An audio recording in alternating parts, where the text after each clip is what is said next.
कायनात की वुसअत, expansion of the universe, Quran और साइंस।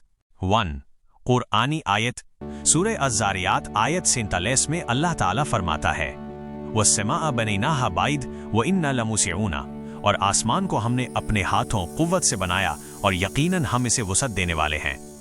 इस आयत में लफ्ज़ लमूसिऊन लिमेसाइन इस्तेमाल हुआ है, जो अरबी ग्रामर की रूह से इसमें फ़ाइल है। यह मुसलसल जारी रहने वाले काम प्रेजेंट कंटिन्यूअस को जाहिर करता है, यानी कायनात एक बार फैलकर रुक नहीं गई बल्कि वो मुसलसल फैल रही है।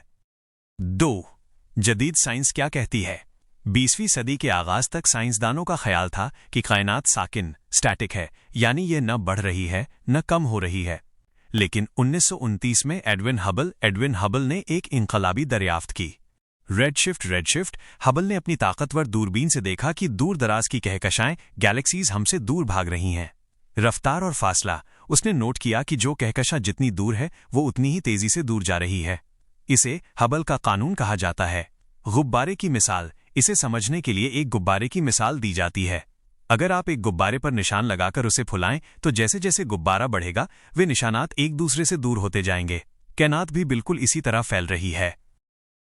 3 इस मोजिज़े की अहमियत, ये बात इसलिए मोजिज़ा है क्योंकि 7वीं सदी का इल्म उस दौर में इंसान के वहमो गुमान में भी नहीं था कि ये कायनात इतनी बड़ी है या फैल रही है।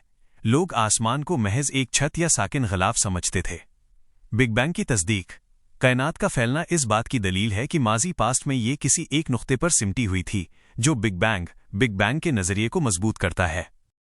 4 कायनात का मुस्तक़बिल, साइंसदान अब ये भी मानते हैं कि कायनात न सिर्फ फैल रही है बल्कि इसके फैलने की रफ्तार तेज होती जा रही है, जिसकी वजह डार्क एनर्जी को करार दिया जाता है।